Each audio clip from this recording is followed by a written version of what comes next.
bagiku ini tangan Tuhan yang pegang. Banyak hal tak kufahami dalam masa menjelang, tapi terang bagiku ini tangan Tuhan yang pegang. Tapi terang bagiku ini tangan Tuhan yang pegang.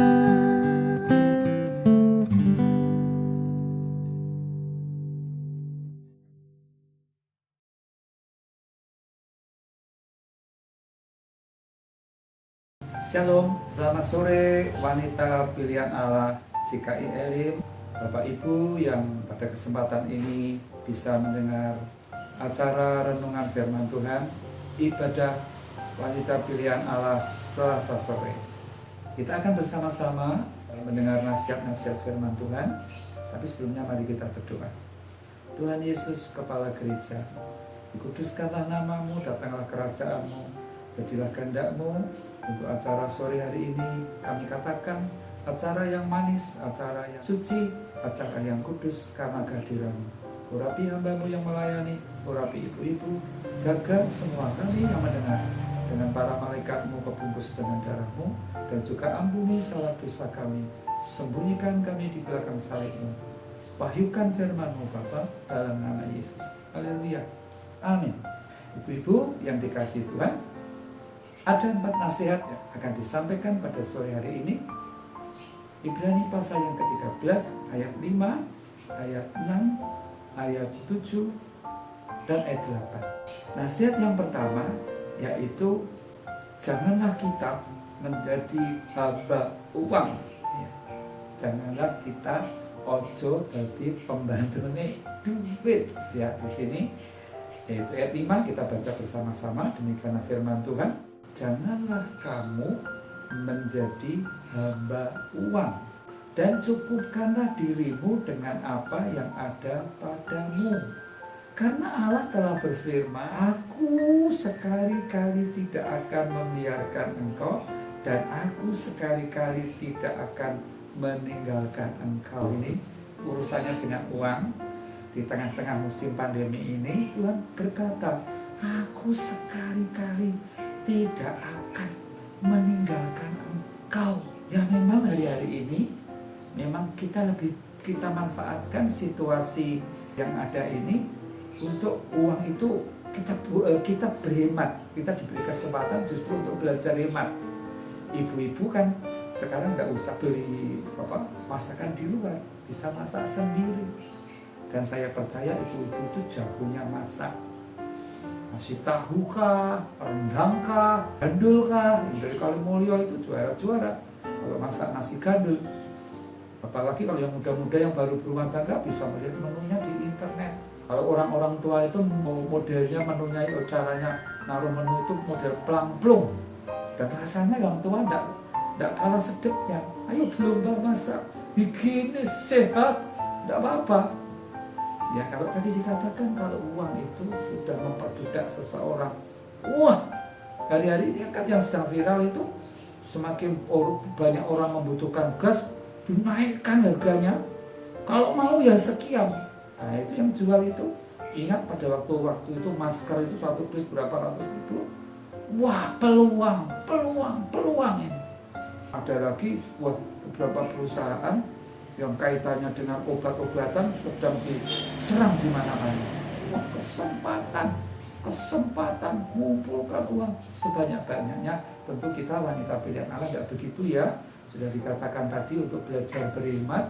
Uang itu justru kita kuasai, tak kuasai kamu.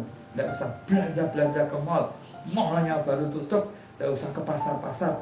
Dulu di sana banyak kerumunan, ya cukup pesen, cukup beli di bawah belanjaan yang sedang lewat itu. Kalau yang pagi berteriak belanja dan sebagainya. Dalam hal keuangan dalam hal hidup ini sesuatu yang luar biasa dikatakan di sini. Kita disuruh mencukupkan diri. Ya, cukup, suruh mencukupkan diri. Juga dalam hal-hal keuangan dikatakan di sini, aku sekali-kali tidak akan pernah meninggalkan, aku sekali-kali tidak akan membiarkan engkau, dan aku sekali-kali tidak akan meninggalkan engkau. Coba sekarang saya baca bahasa Jawanya, ya, dahsyat ini. Kowe ojo podo karem bondo serta podo maremo karo opo kang kok duweni. Bersyukurlah, ya cukup karena dengan apa yang ada padamu. Dikatakan podo maremo karo opo kang kok duweni. Awit Allah wis ngendika, ingsun ora bakal negakake sira lan sira ora pisan-pisan sontilar. Lho, masalah keuangan Tuhan Yesus Kristus tidak akan pernah meninggalkan kita, tidak akan pernah membiarkan kita. Yang kedua, bahwa kita harus berani memperkatakan hari-hari ini seperti ya, ayat-ayat yang lain berkata bahwa Allah sudah bersama-sama dengan kita, yaitu Immanuel, Allah beserta dengan kita. Penulis Ibrani 13:6 ini berkata, ya, sebab itu dengan yakin kita dapat berkata, Tuhan adalah penolongku, aku tidak akan takut apakah yang dapat dilakukan manusia terhadap aku. Itu deklarasi kita, ucapan pertindakan iman kita pada hari-hari ini. Dengan yakin kita berkata, Tuhan, apa aku takut tentang masalah keuangan, tentang situasi yang sekarang ini ada, sebab aku punya penolong yang hebat. Penolong yang hebat itu siapa? Yesus berkata, aku pergi kepada Bapa supaya aku mengirimkan kepadamu roh penolong, yaitu Roh Kudus, roh kebenaran, roh penghibur. Ya, kita ucapkan, kita terapi diri kita sendiri, kita deklarasikan dengan keras, kalau perlu dengan suara yang lantang, supaya telinga kita mendengar, deklarasi keyakinan kita, firman-firman kita ucapkan, telinga kita mendengar, firman itu menjadi rema, menjadi hidup, lalu iman kita ini timbul, iman kita ini bangkit, lalu disebut kita ini sebagai pemenang. Lalu kita bisa berkata, aku tidak perlu takut lagi, tidak perlu dengan menyanyi, dengan berglori, dengan bergembira. Ya, sehingga tidak ada satupun yang bisa menggoyahkan kita. Yang pertama tadi, tidak cinta uang, ya, tidak menjadi hambanya uang. Yang kedua, mengucapkan deklarasi bahwa Tuhan itu adalah satu-satunya penolongku. Yang ketiga, yaitu mencontoh iman para tokoh-tokoh iman di dalam Alkitab, atau pemimpin-pemimpin gereja, atau pemimpin-pemimpin pembimbing rohani kita. Dikatakan yang ketiga, ayat 7, ingatlah akan pemimpin-pemimpin kamu yang telah menyampaikan firman Allah. Perhatikanlah akhir hidup mereka dan contohlah iman mereka. Mereka tidak jargoni, tidak asal ngajar tapi tidak bisa melakoni. Tetapi di sini yang dimaksudkan oleh penulis Ibrani, ada pemimpin rohani, pahlawan-pahlawan iman yang mengajar, tapi juga mereka melakukan setiap praktek ngalami Tuhan setiap hari sampai garis akhir. Dalam Alkitab Perjanjian Baru banyak murid-murid Tuhan, hampir semuanya matinya martir. Ya, kita bisa belajar siapa Stefanus, siapa Paulus, siapa Petrus, siapa Musa, siapa Abraham, Sadra Mesah Abednego. Kita disuruh mencontoh iman mereka. Bagaimana mereka itu bisa tahan batingan, bagaimana mereka begitu kuat, bagaimana mereka bisa setia sampai akhir. Seperti Yohanes di Pulau Patmos, dia sendiri sampai bisa hidup sampai garis akhir. Konon ceritanya itu sampai salah satu-satunya rasulnya Tuhan Yesus itu Yohanes lah yang masih hidup, yang masih melayani sampai garis akhir. Dan mereka semua yang lain, Petrus dan yang lain itu matinya mati-mati. Ya, mati sampai garis akhir, dianiaya, dibunuh dan lain sebagainya. Tapi kalau Yohanes itu juga kita cari, ini siapa?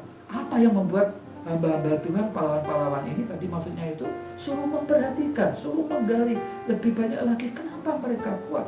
Kenapa mereka Sadra Mesah Abednego tahan bantingan? Kenapa Daniel masuk gua singa tetap kuat? Kenapa? Yang namanya Paulus itu karam kapal beberapa kali, 4 kali mau dibunuh, terus dia masih tetap setia melayani. Nah itu kita ambil ketabahan kesetiaan mereka, kita pelajari, kita serap, kita ambil dari kehidupan kita, termasuk Tuhan Yesus. Kenapa Tuhan Yesus tahan bantingan ketika dianiaya seperti itu, mati di kayu salib sampai garis akhir? Beliau berkata bagaimana? Sudah selesai. Bahkan perkataannya mengatakan, ampunilah mereka karena mereka tidak tahu apa yang mereka perbuat. Dan contoh-contoh iman ini akan membuat ibu-ibu wanita pilihan Allah termasuk saya hari-hari ini semakin kuat. Jadi jangan contohnya ini artis ini tiwas diidola, tahu-tahu kalian cerai. Tiwas diidola, tahu-tahu ya nikah dengan kepercayaan lain dan lain sebagainya. Kecewa. Tapi di Alkitab ini sudah sejujur-jujurnya dikatakan, ya, yang jelek ya ditulis, yang baik ya ditulis, yang perlu diteladani ya tidak, ya yang perlu diteladani seperti minggu kemarin khotbah yang saya sampaikan minggu kemarin itu ada contoh-contoh yang tidak perlu ditiru pada hari-hari terakhir ini. Tapi di Alkitab masih banyak. Daud juga banyak kelebihan-kelebihannya. Ibu-ibu, semua saudara-saudara yang mendengar renungan sore hari malam ini, yang keempat yaitu ayat 8, Yesus Kristus tetap sama, baik kemarin maupun hari ini dan sampai selama-lamanya. Bahasa Jawanya, ya, podo elingo, ayat 8, Yesus Kristus iku tetep ora ewagi sir iyo wingi, dek wingi, dino iki, serta ing selawas-lawase. Yesus Kristus tetap sama, Bapak Ibu. Kasihnya, kuasa firman-Nya, pemeliharaannya, penyertaannya, masalah keuangan, masalah kelemahan tubuh, masalah apapun, masalah anak-anak, dan lain sebagainya. Ya, dikatakan bahwa dia itu tetap sama. Ya, selama umur kita, saya 64 tahun disertai Tuhan. Kalau tadi pagi saya ngomong sama Bu Dono itu 58. Nah, umurmu 58, apakah Tuhan Yesusmu pernah mengecewakan engkau? Dia menjawab, ora pernah, Ti. Apakah pernahkah Tuhanmu tidak setia? Tuhanku selalu setia. Aku yang sering tidak setia, tapi dia tetap setia. 58 tahun istri saya mengatakan, Tuhanku tidak pernah mengecewakan. Aku yang mengecewakan. Saya berkata, aku sudah papat nih. Di kamar berdua kami ngomong-ngomong. Lalu kami berkata, Tuhan, Engkau tidak pernah berbuat jahat kepada kami. Kalau waktu itu Engkau menyertai umatmu di dalam perjanjian lama, perjanjian baru sejarah gereja pun, Engkau juga menyertai. Yang Engkau tidak pernah mengecewakan. Engkau selalu bersama-sama dengan kami. Untuk itu hari ini, hari-hari ini, minggu ini, bulan-bulan ini, tahun-tahun ini, kapan pandemi selesai kita tidak usah mikir itu. Yesus Kristus tetap sama hari ini dan sampai selama-lamanya. Biarlah firman Tuhan ini menerangi wanita pilihan Allah. Semua Bapak Ibu yang mendengarkan firman Tuhan ini, mari kita berdoa bersama-sama. Sinari hati hidup kami dengan firman. Firman ini membuat iman kami kokoh kuat. Firman ini menolong kami untuk menjadikan uang itu sebagai pembantu kami, sebagai hamba kami. Firman ini memampukan kami untuk berkata bahwa Tuhan bersamaku, siap menolongku. Aku tidak perlu takut tentang kehidupan ini, apalagi situasi yang serba berubah ini. Tuhan tunjukkan kepada kami, latihkanlah kami untuk menggali kebenaran-Mu lebih lagi. Pertemukan dengan tokoh-tokoh Alkitab, tokoh-tokoh iman, ya Tuhan Yesus, supaya dari kepahlawanan mereka sampai mereka mencapai garis akhir, urapan yang sama Bapa itu juga kami boleh terima, yaitu kasih karunia demi kasih karunia boleh melimpah-limpah atas kami. Dan yang sangat membahagiakan kami, Yesus yang kami puja, yang kami sembah, tidak pernah mengecewakan kami. Sekian tahun kami hidup sendiri bersama keluarga, Tuhan kami setia selalu mendampingi kami. Tetap sama kemarin, hari ini, dan sampai selama-lamanya. Berkati Tuhan seluruh WBA dimanapun berada, semua yang mendengarkan firman Tuhan. Terima kasih Tuhan Yesus, meteraikan firman Tuhan ini pada pada sore hari ini Bapa bertumbuh bersama-sama dengan iman kami. Firman ini membuat muka kami berseri-seri dan tidak tersipu-sipu. Dalam nama Yesus kami bersyukur dan kami berdoa. Haleluya. Amin. Shalom. Tuhan Yesus memberkati.